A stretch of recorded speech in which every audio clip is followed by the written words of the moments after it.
आज आपण बनवणार आहोत अगदी हेल्दी, प्रोटीनयुक्त आणि झटपट तयार होणारा मूग डाळ चिल्ला। नाश्त्यासाठी किंवा संध्याकाळच्या खाण्यासाठी ही रेसिपी एकदम परफेक्ट आहे। चला तर मग वेळ न घालवता रेसिपीला सुरुवात करूया। नमस्कार, मी प्रियांका, प्रियाज किचन वाईसमध्ये तुमच्या सगळ्यांचं मनापासून स्वागत। इथे मी 1 वाटी तांदूळ, अर्धी वाटी अख्खे मूग, पाव वाटी शेंगदाणे असं साहित्य घेतलेलं आहे। एका बाउलमध्ये तांदूळ, अख्खे मूग आणि शेंगदाणे मिक्स करून घेणार आहे आणि ते 3 ते 4 पाण्यात स्वच्छ धुवून घेणार आहे। स्वच्छ धुवून झाल्यानंतर यामध्ये पाणी ठेवून मी 5 ते 6 तास असंच ठेवणार आहे। 5 ते 6 तासानंतर हे छान भिजलेलं आहे। आता हे मिश्रण आपल्याला मिक्सरच्या जारमध्ये घालून छान असं वाटून घ्यायचं आहे। एका मिक्सरच्या जारमध्ये हे मी काढून घेत आहे।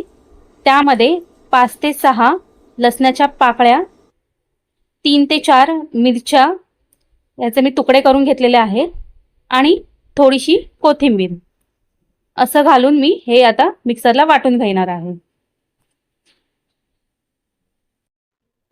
सगळं वाटून झाल्यानंतर एका बाउलमध्ये मी हे काढून घेतलेलं आहे। त्यामध्ये चवीपुरता मीठ घालायचं आहे आणि हे मिश्रण छान असं आपल्याला ढवळून घ्यायचं आहे। व्यवस्थित मिक्स करून ह्याला आपण साइडला 10 मिनिटं ठेवून घेणार आहोत। व्यवस्थित असं मिक्स करून घ्यायचं आहे।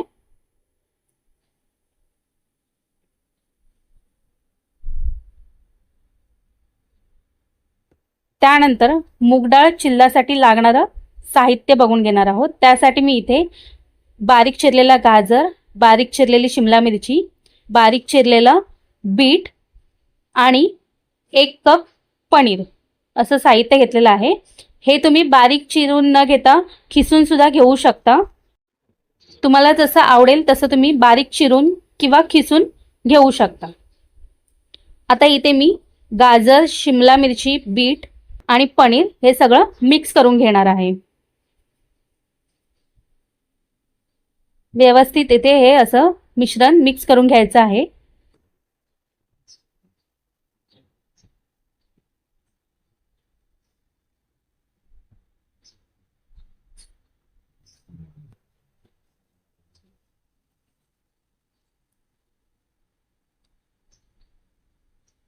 व्यवस्थित मिक्स करून झाल्यानंतर यामध्ये चवीपुरता मीठ घालून घ्यायचं आहे।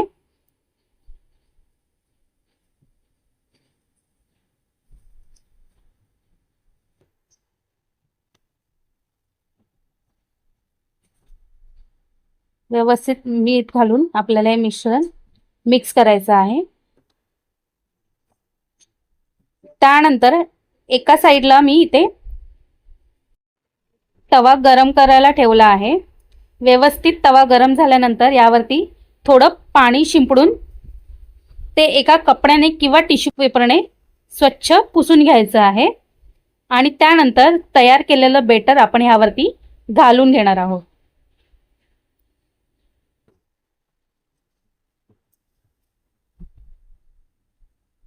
बेटर घातल्यानंतर ते व्यवस्थित छान आपल्याला गोलाकार असं पसरवून घ्यायचं आहे, जेणेकरून हा डोसा आपल्याला क्रिस्पी लागेल। जेवढा पातळ पसरवता येईल तेवढा पातळ आपण हा करायचा आहे। त्यानंतर चिल्ला बनवण्यासाठी आपण जे मिश्रण तयार केलं होतं ते मिश्रण आपण आता व्यवस्थित यावरती घालून घेणार आहोत। व्यवस्थित असं हे मिश्रण सगळ्या बाजूने पसरवायचं आहे।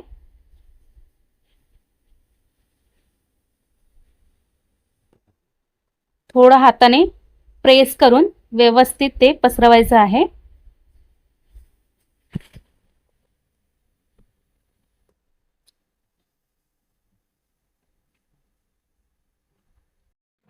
दोन ते 3 मिनिटांसाठी आपल्याला हे असंच ठेवायचं आहे, जेणेकरून डोसा जो आहे तो क्रिस्पी तयार होईल आणि खाताना खूप छान लागेल। आता हे आपल्याला एका साईडने परतून घ्यायचं आहे.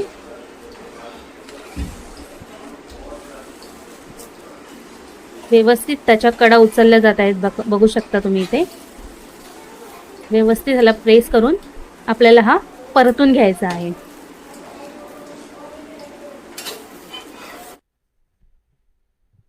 छान असा बघू शकता तुम्ही, खूप छान क्रिस्पी असा तयार झालेला आहे. तर पुन्हा इथे आपण ह्याला असंच 2 ते 3 मिनिटांसाठी ठेवून घेणार आहोत. 2 ते 3 मिनिटांनंतर आपण ह्याला पुन्हा परतायचं आहे. व्यवस्थित असं परतून घ्यायचं आहे. बघा व्यवस्थित असं झालेलं आहे. आता मुगडाळ चिल्ला आपला इथे खाण्यासाठी तयार आहे. बघू शकता इथे खूप छान असा मुगडाळ चिल्ला आपला इथे तयार झालेला आहे. बाहेरून क्रिस्पी आणि आतून सॉफ्ट असा आपला मुगडाळ चिल्ला इथे तयार आहे. लहान मुलांसाठी मोठ्यांसाठी हा प्रोटीनयुक्त असा मुगडाळ चिल्ला आहे. तुम्ही नक्की एकदा ट्राय करा. व्हिडिओ आवडला असेल तर लाईक करा, शेअर करा आणि चॅनलला सबस्क्राईब करायला विसरू नका. धन्यवाद.